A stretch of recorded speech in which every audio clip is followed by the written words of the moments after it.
C'est un Solvay Boy qui a fait ses armes chez AB InBev et Douwe Egberts. Au début de l'année 2025, il a lancé Super Wet avec son associé Thibaut X, une marque d'eau en canette. Bonjour Maxime Moyens. Bonjour. Qu'est-ce qui vous a donné l'envie d'entreprendre? C'est quoi le déclencheur? Alors, mes parents étaient entrepreneurs. Ils avaient des restaurants, magasins de vêtements. Puis j'ai fait un stage dans une société d'énergie drink en Espagne. Et donc là, j'ai découvert un peu le monde du FMCG. Et j'ai aussi fait une finalité entrepreneuriat à Solvay. D'accord. Et à partir de là, j'ai eu cette fibre de toujours vouloir entreprendre quelque chose. Et ce qui a fait qu'aujourd'hui, je lance Super Wet. Alors, je l'ai dit, vous avez créé Super Wet il y a presque 1 an et demi avec votre complice Thibaut X. Mais l'idée de mettre de l'eau en canette, elle n'est pas neuve. Ça remonte déjà à quelques années. Pourquoi ça a pris autant de temps de passer à cette idée concrètement? Alors, moi, j'avais appelé Thibaut il y a 3-4 ans pour lui dire « j'ai une idée, on va faire de l'eau en canette ». Et donc, Thibaut aimait bien le concept. Il m'a juste dit « le marché n'est pas encore prêt ». Parce que c'est quand même un gros changement de passer de la bouteille plastique à l'aluminium. Et c'est fin 2024 où il m'a appelé et m'a dit « maintenant le marché est prêt, on y va ». Et donc ce que lui a vu de par son travail et aussi ses connaissances, c'est qu'on avait deux facteurs importants. On avait les consommateurs qui commençaient à se plaindre de voir beaucoup de bouteilles plastiques qui n'étaient pas recyclées, que ce soit sur les événements ou en rue. Et on avait de l'autre côté les organisateurs d'événements qui commençaient à avoir la pression aussi des autorités pour avoir moins de pollution plastique. Et à partir de ce moment-là, on s'est dit « go, on y va ». Je rappelle que votre associé Thibaut, lui, il est aussi l'initiateur d'un festival de musique électronique qui s'appelle Hangar depuis 2018. Et ce festival, il faut le dire, a joué un rôle dans le lancement de Super Wet. Alors, ils ont été nos premiers croyants, ceux qui ont bien voulu nous suivre dans notre histoire et aussi dans notre idée un peu folle. Et donc, c'était à partir d'avril 2025 où on a pu lancer Super Wet chez Hangar. Alors c'est vrai, vous le dites, l'idée est un peu folle, parce qu'on pourrait se dire en festival, on pourrait boire de l'eau, entre guillemets, du robinet, on remplit sa gourde, on est festivalier. Pourquoi amener des canettes sur des festivals? Boire de l'eau en canette, c'est écologique? Alors, oui, c'est une bonne question. Donc si on regarde aujourd'hui les taux de recyclage entre le plastique et l'aluminium, on est recyclé à plus de 95% en Belgique, là où le plastique, c'est plus ou moins une bouteille sur deux. Ce qu'il faut regarder, c'est aussi le cycle de vie, à savoir que l'aluminium, c'est infiniment recyclable, là où le plastique, on va être sur 2 ou 5 fois. Et après, c'est dégradé dans un autre type de plastique qui sera peut-être pour les vêtements et qui sera envoyé dans des pays à l'étranger, comme on a déjà pu voir dans les reportages, des champs remplis de vêtements qui polluent et qui libèrent plein de microplastiques. Donc on a déjà cette partie recyclage. Et après, on a aussi la partie conservation, à savoir que sur les festivals, en général, c'est en été. Il fait chaud. Qu'est-ce qu'il fait quand il fait chaud? Les produits peuvent chauffer et pas mal d'études montrent que quand le plastique est chauffé à une certaine température, il va libérer plus de microplastiques, ce qui n'est pas le cas avec les canettes en aluminium. Mais de là à convaincre des organisateurs de festivals d'amener de la canette sur place, ça ne doit pas être évident. Il a fallu les convaincre, mais ce qu'ils aiment surtout, c'est le côté différent. Ce qui marche énormément parce qu'ils ont leur propre direction artistique, ils veulent aussi avoir une nouvelle expérience pour leurs consommateurs et la canette a cet avantage d'être beaucoup plus fraîche que le plastique et donc on a une expérience beaucoup plus rafraîchissante. D'accord. Et aussi au niveau du branding, comme vous avez pu le voir, on est sur une petite canette de 33 qui rappelle un peu les codes des sodas ou de la bière et donc quand on est avec ses amis, on a ce côté moins ennuyant, on a un peu plus intégré dans le groupe, tout en pouvant boire de l'eau, sans avoir « Ah non, tu bois encore de l'eau », mais...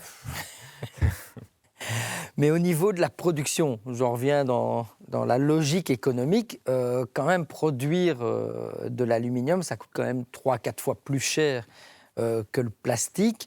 Le consommateur est prêt à payer plus pour la planète? Alors, c'est notre grand défi. C'est là où on a fait l'effort de notre côté, c'est de diminuer nos marges pour justement rester attractif auprès des consommateurs sans qu'il y ait vraiment une énorme distance entre le prix d'une bouteille plastique et une canette aluminium. Donc on a du coup diminué nos marges et après il y a aussi toute l'expérience qui est autour et le côté écologique. Donc on a une partie de la population qui est hyper ouverte par rapport à ça. On a encore une autre partie sur laquelle on travaille pour leur expliquer justement les bienfaits et faire aussi en sorte à ce qu'ils soient attirés par Super Wet. Alors, votre innovation aussi, si j'ose dire, ce n'est pas l'eau en elle-même, c'est le packaging. Vous avez réussi à casser un peu l'image ennuyeuse de l'eau. Vous avez mis des efforts quand même sur le marketing. C'est ça. Donc, au niveau de la communication, on s'est dit on ne va pas faire comme la plupart des marques en Belgique, à savoir avoir un petit Bambi près d'une rivière qui boit un peu d'eau pure et de se concentrer sur la pureté. On est vraiment parti sur le côté plus lifestyle, à savoir que aujourd'hui, la plupart des communications qu'on appelle cool, ce sont soit des energy drinks ou de la bière ou des sodas, alors que ce ne sont pas nécessairement les meilleures boissons pour notre corps ou pour s'hydrater. Et donc, on s'est dit on reprendra les codes de ces marques, amener ce côté fun et différent, tout en mettant en avant un produit qui est beaucoup plus sain. Et c'est votre propre eau que vous mettez en bouteille ou c'est l'eau de quelqu'un d'autre? Alors, on travaille avec une source belge, donc c'est de l'eau minérale naturelle belge. Il faut savoir qu'en Belgique, il n'y a que 12 sources qui sont certifiées eau minérale naturelle. Donc, on travaille avec une source qui se situe en Flandre, à quelques kilomètres de Gand. C'est une des meilleures eaux sur le marché, j'aime bien le dire, même si ça fait très vendeur, mais on a très peu de nitrates et on n'a pas de PFAS dedans. Donc, c'est aussi un gage de qualité au niveau de l'eau. Le fait que vous veniez de Flandre avec votre eau, ça ouvre aussi le marché flamand? Ça aide. On a aussi ce côté un peu chauvin qu'on peut retrouver en Flandre, mais au-delà de ça, c'est surtout la marque qui fait la différence. Ok. Et visiblement, cette marque Super Wet, ça marche. En 1 an et demi, quasi, hein, vous approchez du million de canettes vendues. Comment vous expliquez votre succès? On a aussi été également surpris de voir la vitesse à laquelle on a pu grandir aussi rapidement. Dans nos objectifs initiaux, on était à moins de volume, mais comme les événements étaient hyper enthousiastes par rapport aux produits, le côté écologique, l'expérience et le branding, on a eu une accélération très forte en première année. Et sur cette année 2026, on a aussi une expansion de la distribution. Donc on commence à arriver dans l'Horeca, on est arrivé maintenant chez Delhaize, et donc tous ces facteurs mis ensemble font qu'on atteint des objectifs, en tout cas des résultats assez impressionnants. Alors ce qui est dingue, c'est que vous occupez quand même une niche que même les grands producteurs d'eau, Spa pour ne pas les nommer, n'occupent pas. On se demande pourquoi. Vous n'avez pas peur qu'ils se réveillent? Ouais, comme vous le dites, c'était un peu tout ce qui est l'événementiel était délaissé par les marques d'eau parce qu'aujourd'hui, ils sont déjà bien établis sur le marché.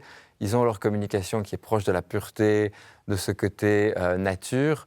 Et donc, c'est sûr que les événements électroniques qui amènent un public un peu plus déjanté, qui aime s'amuser, est moins en phase avec leur positionnement de marque. Maintenant, pour le moment, on n'a pas encore eu énormément de compétition sur ce secteur, mais c'est sûr qu'à partir de l'année prochaine, on s'attend à avoir plus de pression. Alors dans votre gamme, je ne l'ai pas encore dit, c'est de l'eau minérale en canette, mais il y a aussi de l'eau pétillante, Super Wet rouge. D'autres produits vont enrichir la gamme dans les mois, les années à venir? Alors c'est dans nos plans de pouvoir avoir un assortiment plus large tout en restant naturel. Donc aujourd'hui on a les eaux, on travaillera sur les eaux fonctionnelles. Est-ce que ce sera plus sur l'hydratation ou sur les bienfaits pour le cerveau ou pour le corps? Ça c'est ce qui est en cours de développement, on est encore en train de voir parce qu'on doit toujours se concentrer sur notre distribution qui est aujourd'hui le principal facteur de croissance. Mais c'est sûr qu'à terme, on aura d'autres variétés. Quand vous dites eau fonctionnelle, energy drink, quelque chose dans le genre ou comme des... Non, pas du tout. Non, ce sera plus, si vous prenez par exemple les électrolytes, qui est aussi cette nouvelle tendance, ce sont des eaux enrichies avec des minéraux pour pouvoir mieux s'hydrater après le sport. D'accord, ok. Le sport ou la danse en festival, justement, au moment où on se parle, débute la grande saison des festivals. Est-ce que vous serez présent justement aux grands rendez-vous comme Dour, Werchter, Pukkelpop ou les Francopholies de Spa? Alors, on n'est pas encore avec les très grands organisateurs de festivals. On continue avec Hangar. On sera aussi présent à Voodoo Village, à Weekend Dance, David Guetta on the Beach, plein d'autres petits événements. Et plutôt électronique, quoi. Voilà, toujours très électronique. Et pour revenir par rapport aux Francopholies de Spa, on ne sera pas aux Francopholies, mais on ne sera pas très loin de Spa. On sera à Spa-Francorchamps pour le Grand Prix.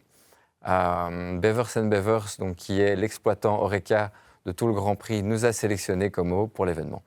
Ça, c'est un sacré exploit, bravo. Donc, ça veut dire que dans le monde de l'événementiel, ça peut s'ouvrir. Il n'y a pas que la musique, ça peut être les événements sportifs, les compétitions. On fait aussi des événements sportifs. Donc, par exemple, on a le Eastland Gravel. Donc, c'est une compétition de gravel de vélo où on sera présent. On a aussi fait Run for Road, donc les courses à pied pour la Road Saint-Genèse, et encore plein d'autres événements dans le même style. Donc peut-être les 20 km de Bruxelles l'année prochaine. Peut-être. Who knows? Vos canettes Super Wet se vendent chez Delhaize. Comment vous avez réussi à décrocher ce contrat, justement? Alors, ça s'est fait assez naturellement.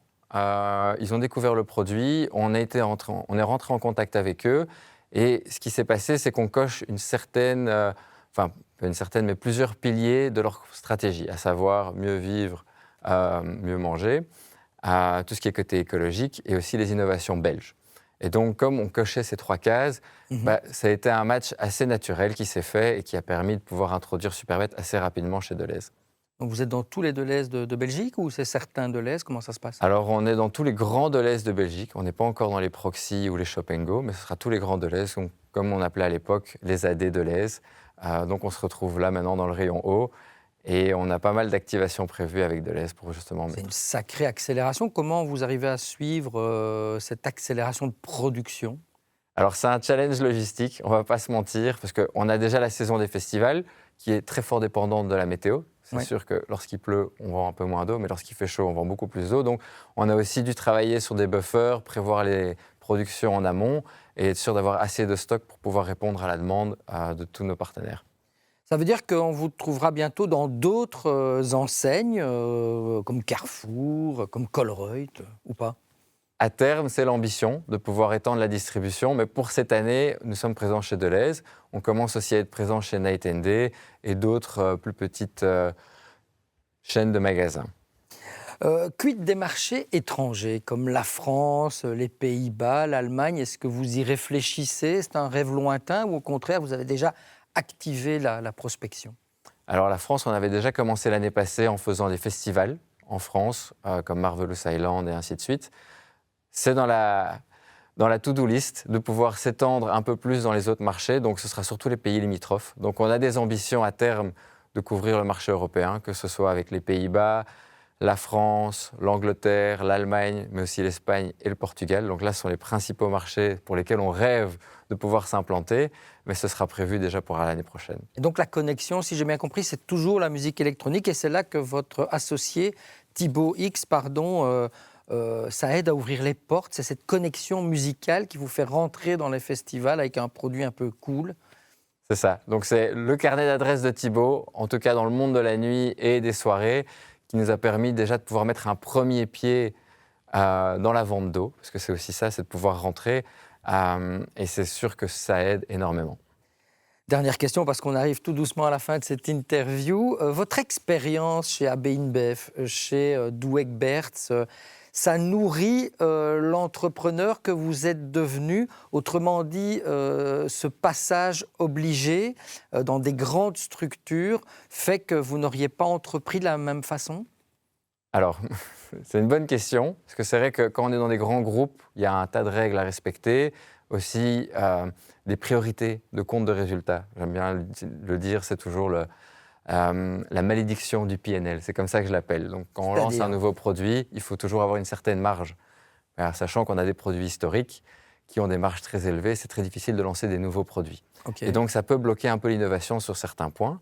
Après, il y a aussi cette volonté de ma part de changer les choses, de pouvoir faire le lancement d'un produit différemment, d'aller dans des endroits où on n'irait pas nécessairement en étant un grand groupe, parce que c'est peut-être trop petit, pas assez intéressant, alors qu'on trouve que c'est intéressant de pouvoir créer ces connexions aussi avec des plus petits organisateurs d'événements ou des plus petits restaurants et de pouvoir faire quelque chose de plus grand et de plus authentique. Donc ça veut dire, en résumé, quand on est son propre entrepreneur, on a plus d'audace. C'est ça. On peut se permettre des choses qu'on ne pourrait pas si on a cette malédiction du PNL, comme je dis. Merci Maxime Moyens d'être venu nous raconter cette très belle aventure entrepreneuriale.